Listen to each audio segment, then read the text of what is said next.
Thank you for returning to the channel.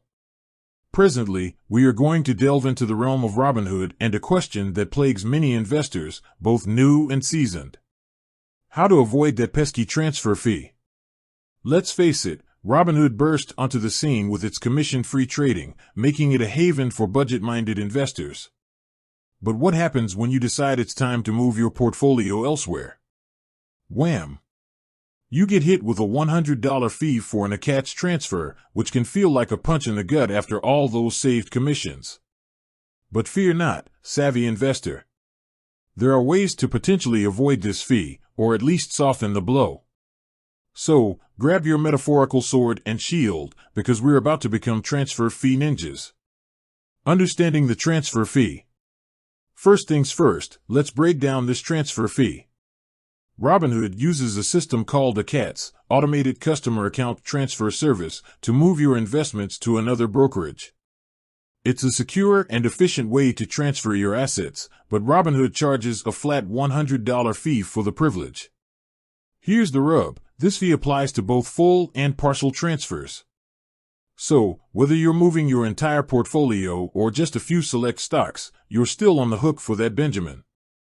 The Ninja's Toolkit, strategies to avoid the fee. Alright, now for the good stuff, the strategies. Here are a few ways you can potentially avoid or minimize that transfer fee. 1. The Robinhood reimbursement. Robinhood actually offers a transfer fee reimbursement program.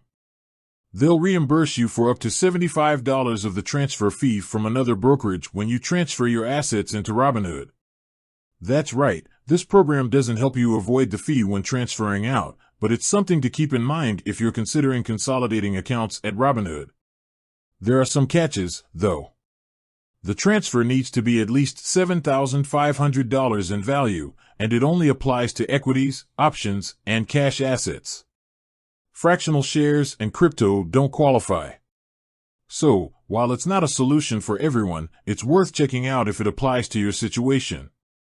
2. Negotiate with your new brokerage. Many brokerages, eager to attract new clients, offer transfer fee reimbursement programs.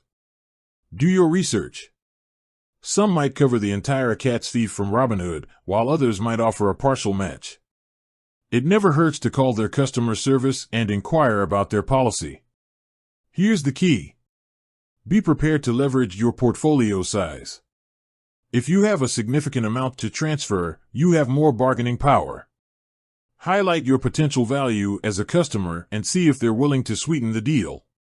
3. The slow and steady approach, standard transfer. While not ideal for everyone, consider a standard bank transfer instead of an attached transfer. There's no fee for this method, but there's a catch, it's much slower. This can take several business days, compared to the few business days for an attached transfer. However, if you're not in a rush and the fee is a major concern, this might be a viable option, especially for transferring cash. Just remember, you'll need to sell your securities before initiating the transfer. 4. The strategic sell and rebuy, for experienced investors. This strategy is a bit more complex and carries some risk, so it's only recommended for experienced investors who are comfortable with market fluctuations. Here's the idea. Gradually sell off small portions of your holdings over time in Robinhood. Use the proceeds to buy the same securities in your new brokerage account. This way, you avoid the transfer fee and potentially minimize any short-term market impact. Important caveat, this strategy hinges on the market staying relatively flat during your selling period. If there's a significant price swing, you could end up losing money. Only attempt this if you're comfortable with the risk and can time your sales strategically. 5. The account consolidation option. If you have multiple investment accounts spread across different brokerages, consider consolidating them. This could eliminate the need for an attached transfer altogether. Evaluate the features and fees of each brokerage and choose the one that best suits your overall investment needs. This might involve closing some accounts and transferring those assets to your chosen platform. By consolidating, you can potentially streamline your finances and avoid future transfer fees.